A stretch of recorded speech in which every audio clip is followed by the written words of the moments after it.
The Deadly Poison Perfume bottle is the only somber perfume weapon, meaning it can't have the crazy Ash of War rolling sparks. This over-the-top damage Ash of War is almost certainly going to get nerfed, so I figured I would use the only perfume bottle that won't be affected by this nerf in the near future. As a quick addendum to this video, to the surprise of no one, Rolling Sparks was nerfed in patch 1.12.3. This weapon is luckily easy to grab. Just head over to Tiolier and drop 6k runes on the weapon purchase, making this one of the easier perfume bottles to obtain. The Deadly Poison Perfume bottle has a moveset that's the same as all others in its class. The R1 attacks are diagonal sprays in front of the character. The two-handed attacks turn this into an X shape. The charged R2s, on the other hand, excel at crowd control. Your character spins around spraying poison clouds everywhere 360 degrees around you. This also works well for single target enemies, since it can hit the elite or boss you're facing multiple times. Because of the spraying nature of this weapon, the range is certainly above average. It's no Banished Knight's halberd, but it's a greater range than the bottle's small size may imply.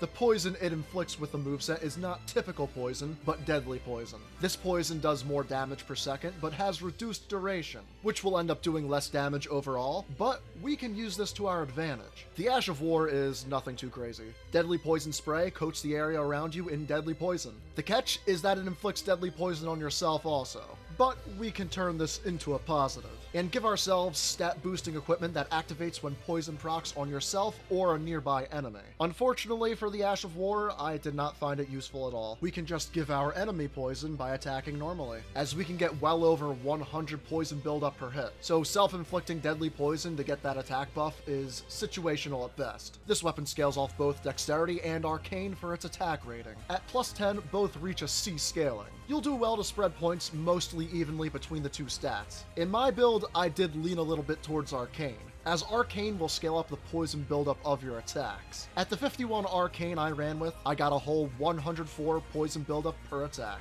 I also slotted in some points for faith, to give us that always nice golden vow damage and damage negation boost. This weapon performed a lot better than I expected it to. The poison procs super fast and gives us a boost to damage often. There were only 4 bosses that this usual loop didn't work too well on. Romina is either highly resistant or immune to poison, as I didn't proc it once throughout the whole fight. While she's not a very difficult fight, it's still a new DLC fight and I'm not too practiced in it quite yet. Melania is highly resistant to poison and still difficult. Elden Beast is completely immune to poison, but a very big target, and Radahn and Miquella were Radahn and Miquella. Perhaps I shouldn't have used such an unfamiliar weapon for my second time fighting them, but it was a struggle I conquered in the end. I relied on parries for this fight. While you can't riposte with the perfume bottle, parry strats can still give you some downtime to either chug a flask or sneak in a few more attacks. Before we hop into talismans, be sure to like and subscribe if you enjoy the build videos. We are getting closer to our 2,500 subscriber goal by the end of the year.